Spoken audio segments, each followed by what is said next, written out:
hello. Merry Christmas. Don't. Oh, I can't. Large Stop eggs. it. Are they alright? Yeah, large eggs good. Large eggs good. Check the eggs. Eggs are fine. What's next? Today I'm in charge of the beeper. This is the beeper and I'm in charge of it. I don't know where he's gone. He's gone to pick ingredients for Christmas cake. It's Christmas. Actually it's not. It's actually Halloween. But apparently we're late already, so we have to make Christmas cake now on Halloween and it's going to be scary. Merry Christmas.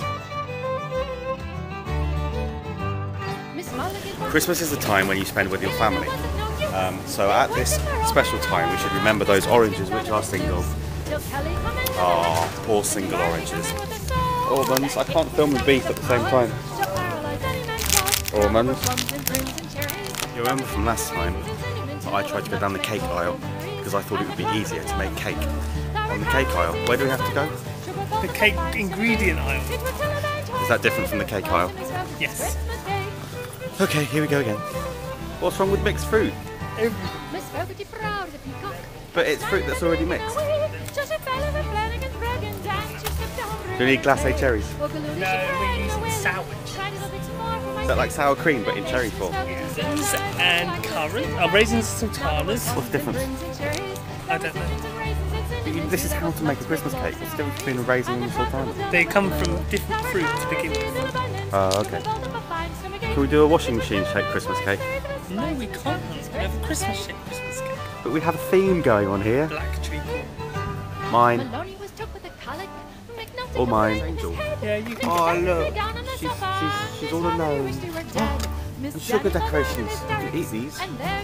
Oh look at these, aren't they so cute? Little Santa Claus and little reindeer and little snowman. Why are you walking off? Can we get James Martin in the box? Now, where's the Christmas cake? There's a chocolate fudge mate, coconut cake, James Martin chocolate cake. Oh. Let's get alcohol. You're going to get alcohol? Wait for me. Apparently, according to those who know, the best bit of a Christmas cake, and the reason why we'll be doing it in Halloween, which is late as it is to put as much alcohol in there as you can. So we're down the as much alcohol as you can aisle. Alcohol. Alcohol. Right, we need port. We need port. We only need a little bit of port, and the rest of the port is for me. No. The rest of the port is for me. No. He lied to me. Never trust him. Bless him. He just asked me whether I'd drink the brandy if he bought brandy. I mean, it's a stupid enough question. I mean, this video is going to take years to make anyway. I need something to take me through me. Anyway, I love this shop. Alcohol, you've got Morgan Spiced, Wicked Blue, Wicked Red, Baileys, hot dogs. So that's Wicked Red, Baileys, and hot dogs. Right. So after you've braved the trick-or-treaters and there's really scary women in Sainsbury's with long black hair and teeth and grrr, you should end up with this lot, or most of this lot. You've got French brandy. Now you can, if you wanted to, take this off, and that would make the store alarm not go off, but it didn't anyway. So yeah, you've got brandy, you've got margarita, but that's not going in the cake. You've got port, that is going in the cake. You've got 3 bottles of white wine, they're for me, they're not going in the cake. Let's put those in. You've got a variety fun size thing, that's not going in the cake anyway, because to be fair, Twixes don't really go well in cake. That's just for in case any annoying children turn up tonight, which we'll do in a minute or in a second if you're watching on camera, is do stuff with the alcohol and the fruit. I'm going to go and have some drink now. Bye.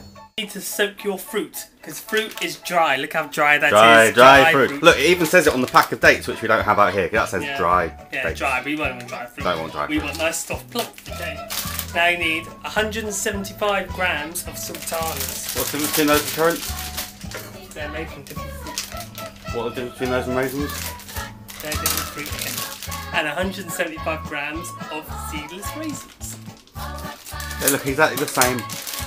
Yeah, well, they all come from rice. Now we need 50 grams of candied peel. Candy? Is that because it's Halloween? Yeah. You know, on the last video, Gareth was very precise about 1 egg equals 1 flour equals 1 butter. It all gets a bit messy from now on. How many of those do we put in? How many bricks of dates? Just shove it into so you think it looks right. Sour cherries. Again, this isn't very precise, you're just going to shove a load in. I have no more wine. I've got wine. That's because I'm doing all the work. You're just sitting there faffing about filming. Right, so when you've I have got a degree all in this, you know. Sorry. When you've got all your dried fruit, you can mix it all together and combine it. Delicately now. It's all got to be quite evenly mixed fruit. That's not very even. Need some alcohol. Is that Asbo alcohol? Yeah, it looks it. We stole it. It's tagged. It's got a curfew. You can't go outside. Right. You need a little bit of brandy, not loads, because you don't want to overpower the fruit. It'll overpower me. Give it me. Right. Too much brandy. Too much brandy. So we're just going to add about 50 ml of brandy in. 50 ml of brandy. The more brandy we add in, the less you can drink. That's enough brandy.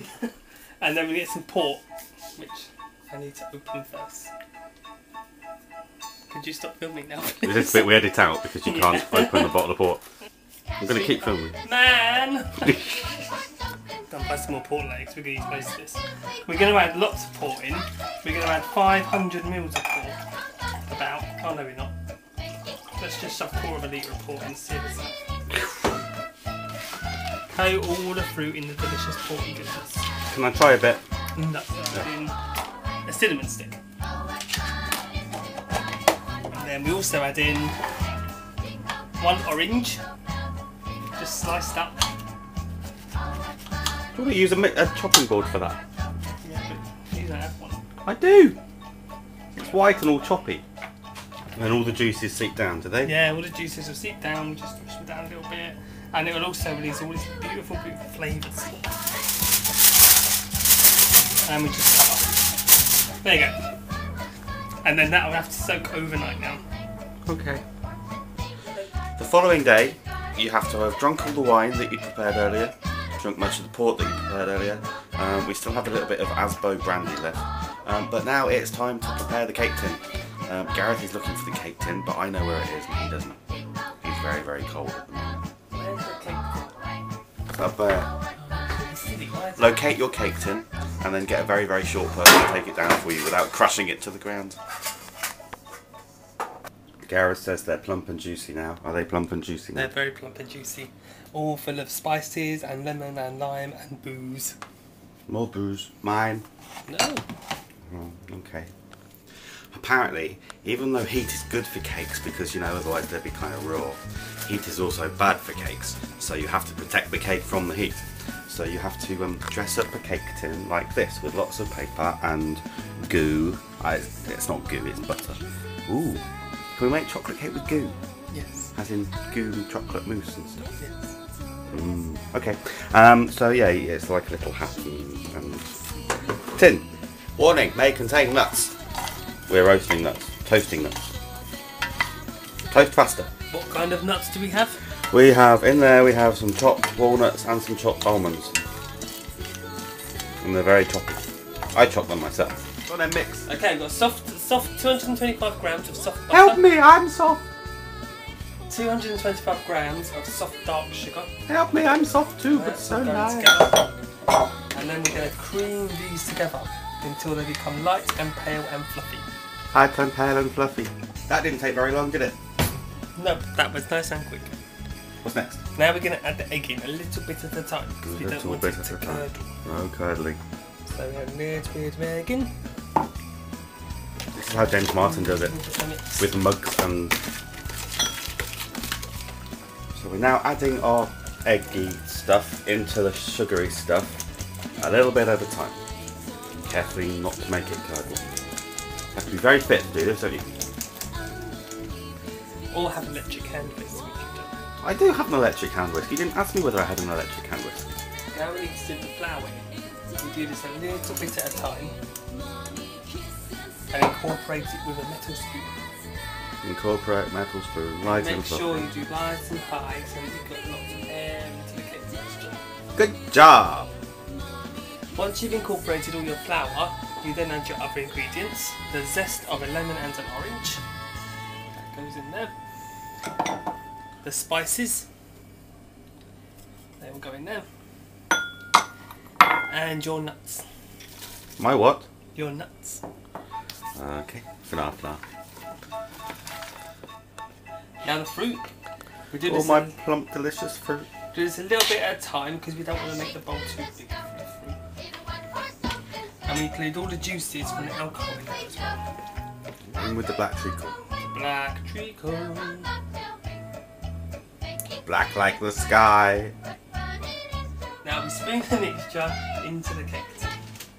It's beautifully wrapped cake tin. It's beautiful. I did that. It's mine, horsemanship. I'm so the Johnny to your Fanny. This is really like wrapping a Christmas present early. So this is our little baby. It's paper round twice and string, and it's like a desperate Dan pie in the middle. So you've got more paper and a little bit of hole for the steam to come out, and this stops the cake from burning. See, I learn these things at the same time that you do. Hiya, it's now been 4 hours and a half because it needs a little bit longer. It smells so good. I know it smells delicious, doesn't it? So we're just checking it. We put a skewer inside, and if it comes out clean, which it hasn't come out clean, so we probably need to put it in for a little bit Wipe longer. the skewer again though, because it was dirty before. It's like we've given birth to something. It's now 9 o'clock at night. We're tired. And the cake has to drink alcohol, for it is a cake made in this house, and that's what things that live in this house do. So what are you doing? You have to use a skewer to make little holes in the cake. Yeah. Brandy. And a spoon.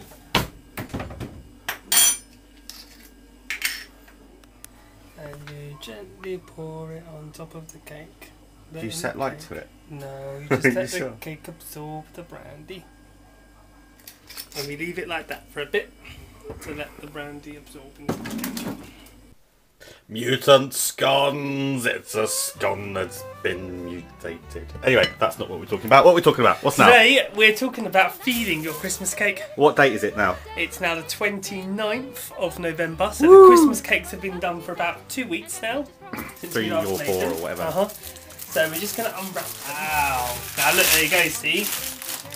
Nice and dark. That's darker than it was a month ago. Because it's matured, so all the flavours have matured and all the sugar. We get some brandy. Today we're using 3 Barrels brandy. Not Asbo brandy. Not Asbo brandy, no 3 Barrels brandy. Asbo brandy got drunk. A little bit at a time. See how that holds? It's all going to be absorbed. It'll just take a bit longer because it's not warm like when we did it before. Like a big absorbing absorber-thon absorber-loth. Yeah, it's now December the 23rd, and as you can see, it's a bit cold.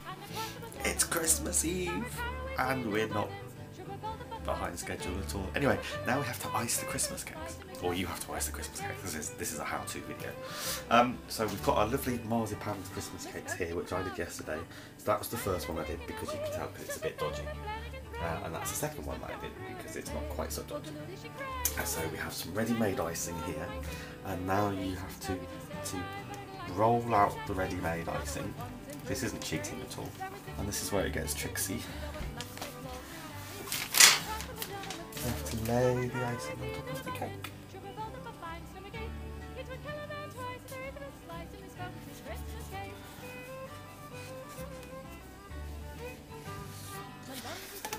And then you get a Gareth to smooth it down for you because he's generally better at these kind of things than I am. Bye. And then once you've iced it, you scour the town centre for star cutters. And when you can't find any star cutters because it's Christmas Eve and nobody has any star cutters left, you make do with what you can get, which is this gift set from Booze, don't ask. And you end up with a Christmas cake. That's my Christmas cake.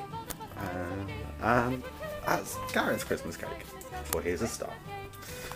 Well done. It's good. And that's how you make a Christmas cake in 2 months from Halloween to Christmas. Merry Christmas.